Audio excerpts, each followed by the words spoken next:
से नाम जप की आराधना कर रहा हूँ। गुरु कृपा से रोज 4-5 घंटे साधना हो जाती है, लेकिन और करने का मन होता है। पुलिस की नौकरी है, शायद वरिष्ठ अधिकारी हैं पुलिस के। 10-12 घंटे की ड्यूटी करने के बाद नींद के अलावा कोई समय नहीं बचा जिससे मैं और मुक्ति। भगवान प्रेरित करते हैं कि आप 4-5 घंटे भजन के लिए और 12 घंटे ड्यूटी के लिए और 6 घंटे सोने के लिए, ये जो अलग विभाग कर रहे हो, यही साधना में विक्षेप है। वो भी बैठना बंद हो जाए, लेकिन ये अभ्यास हो जाए कि जब हम खाली हैं उस समय हम नाम में हैं। क्या हम 12 घंटे ड्यूटी में हर समय बोलते रहते हैं, हर समय हमको दिमाग लगाना पड़ता है, हर समय हम लिखते रहते हैं या हर समय हम दौड़ते रहते हैं? ऐसा नहीं है। तो जिस समय हम खाली हैं, हमारा दिमाग खाली है या हम काम से खाली है, उस समय तत्काल दिमाग ईश्वर में जोड़ते हैं। अब हम किसी कार्य के लिए जा रहे हैं तो ईश्वर से जुड़े हुए जा रहे हैं, और वहां जो हमारा कर्तव्य है, धर्म पूर्वक कर्तव्य करते हैं ईश्वर से जुड़े हुए, वो पूरा का पूरा भगवत प्राप्ति का हेतु होगा, वो भजन माना जाएगा। 4 घंटे जो बैठ के भजन करते हो, तो 12 घंटे ड्यूटी में जो भजन करते हो, तो 6 घंटे सोना भी तुम्हारा भजन माना जाएगा। लीन हो गए और जब जगे प्रभु का चिंतन करते फिर उठे, वो 6 घंटे सोना भी भजन माना जाएगा। तभी तो निरंतर भजन माना जाता है। उठते बैठते जागते सोते चलते फिरते हर समय नाम जप का अभ्यास करो, इससे भगवत प्राप्ति होगी। बाद हम 12 घंटे ड्यूटी का भाव कर रहे हैं तो एक मन में क्लेश है कि हम भजन छोड़ दें, पूरा भजन करें, तो इसका मतलब ड्यूटी छूट जाए? नहीं, वो भी राष्ट्रीय सेवा परम कर्तव्य है, वो भी भगवान का दिया हुआ कार्य है, उसी को पूजा मानो। और चलते फिरते उठते बैठते सेवा में जब समय मिले तो नाम जपने में क्या चला जाता है? जो 4 घंटे बैठ के जब करते हो, वो कुर्सी में भी बैठ के कर सकते हो। बात किया, बात मिनट 2 मिनट 4 मिनट 10 मिनट, अगर एक भी सांस हमको मौन लेने को मिलेगी तो हम बोल लेंगे राधा, फिर हम कार्य में लग गए, फिर बोले समर्पित कर दिया, वो भगवत प्राप्ति करा देगा। आप समझ पा रहे हैं? भगवत प्राप्ति केवल बैठकर भजन करने से नहीं होती, भगवत प्राप्ति निरंतर भगवान में जुड़ने से होती है। उसके लिए सुलभ हो जाता हूं, भगवान कहते हैं। इन्होंने पूछा साधना का सर्वोत्तम समय कौन सा है? सर्वोत्तम समय नहीं, साधना का सर्वोत्तम स्वरूप क्या है? समय तो जिस समय भगवान में चित्त जुड़ा वही सर्वोत्तम।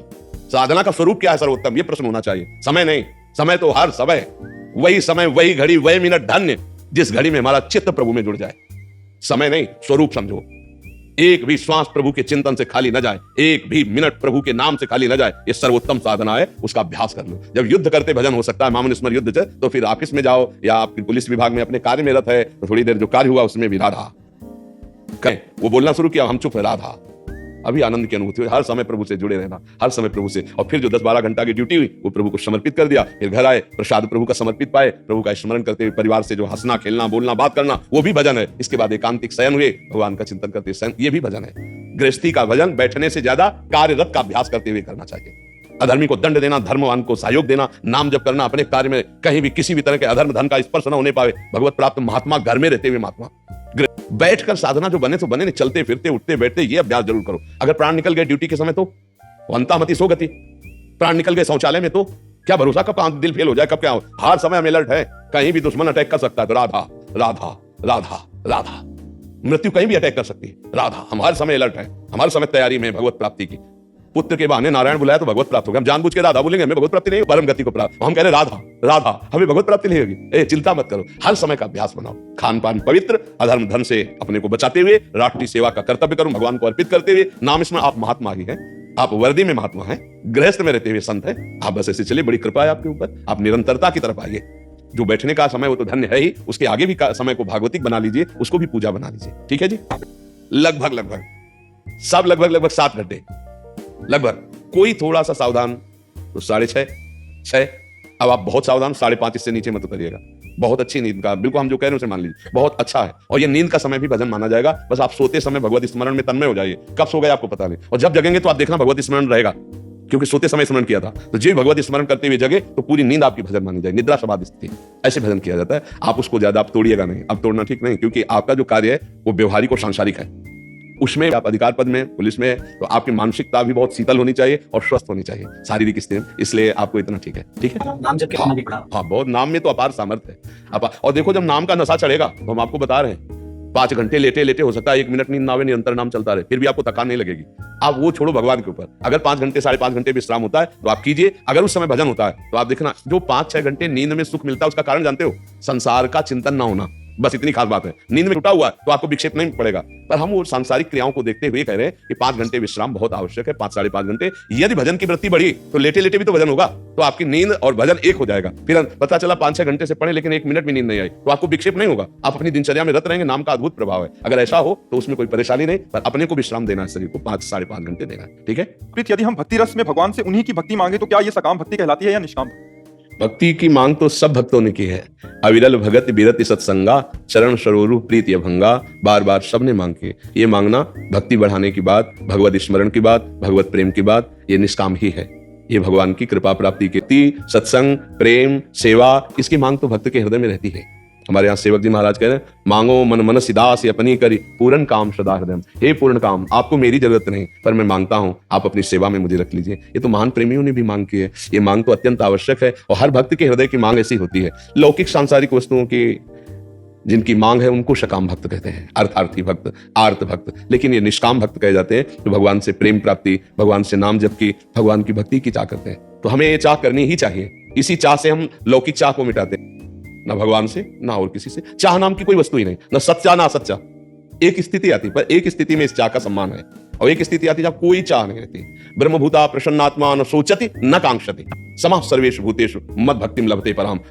भक्ति का परम लाभ ये प्राप्त हुआ, अब न कोई शोक रह गई न कोई चाह रह गई, न सत ना सत, कोई चाह रह पर सत चाह एक उससे नीचे की बात है, यहाँ करनी चाहिए। श्री चरणों में कोटि कोटि प्रणाम। गुरुदेव, मैं वर्तमान में बनारस हिंदू यूनिवर्सिटी में चिट्ठी का नाम धन रूपी सरल मार्ग बताया, उसी प्रकार अपने श्री जी के प्रति पूर्ण समर्पित होने का कोई सहज मार्ग बताइए महाराज। किसका है?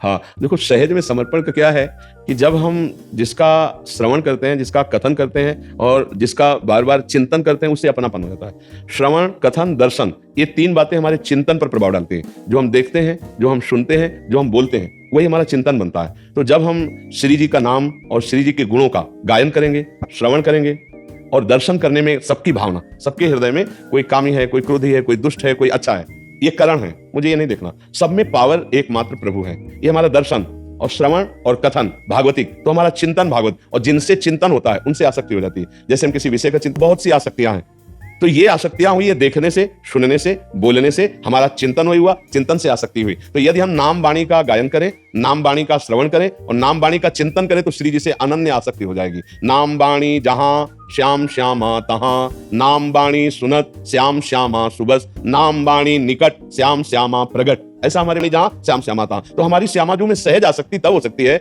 जब हम थोड़ा श्रवण, कथन और दर्शन तीन को सुधार करें।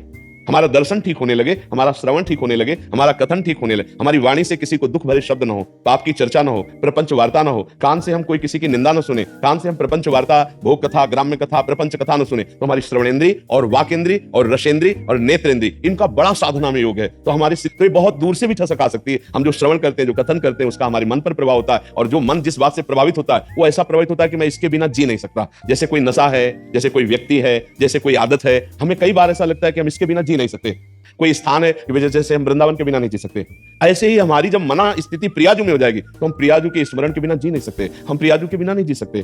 तद विस्मरणेन परम व्याकुलते। तो ये हुआ श्रवण, कथन, दर्शन और मनन। जब मनन प्रारंभ हो जाता है तब आसक्ति होती है। अभी हमारा मनन जो है वो संसार में है, शरीर में है, भोगों में, तो प्रियालाल पराये से लगते हैं, प्रभु पराये से लगते हैं, ये सब अपने से लगते हैं। और जब ठीक से मनन होने लगेगा तो ये शरीर पराया, अपना ही शरीर, ये पर धर्म हो जाएगा और स्वधर्म प्रिया प्रीतम हो जाएगा। ये प्रकृति शरीर में आप है तो आपको 100% ये लगता मैं स्त्री हूं, ये पुरुष शरीर में है तो ऐसा लगता है मैं पुरुष हूं। बस यही भ्रम अध्यात्म के द्वारा जब नष्ट होता है तो ना कोई ना स्त्री है ना पुरुष है, एक परमात्मा तत्व विराजमान है। और वो परमात्मा का जो हम अंश है वही अंश ही मेरे प्रीतम है। जहां ये भाव हुआ तो अनन्य निष्ठा जागृत हो जाती है। इसे ज्ञान, वैराग्य और भक्ति तीनों में जब हमारा प्रवेश होता है तब अनन्यता आती है। ज्ञान इस बात का कि मैं वास्तविक कौन हूं और किनका हूं, और वैराग्य इस बात का जो प्रभु से विमुख करने वाली बातें उनसे वैराग्य, और भक्ति जिनको हमने अपना माना है, रात दिन आठों पैर उनका चिंतन, उनका दुलार करना, उनके गुण गाना, उनके हो के जीना, बस इसी को भक्ति कहते हैं। इन तीनों से अनन्यता आती है, इन्हीं तीनों से प्रेम की प्राप्ति। और जब प्रेम प्राप्त हो जाता है तो कैसी भी स्थिति हम अपने ठिकाने पे रहते हैं, अर्थात इष्ट के चिंतन में रहते हैं। जी।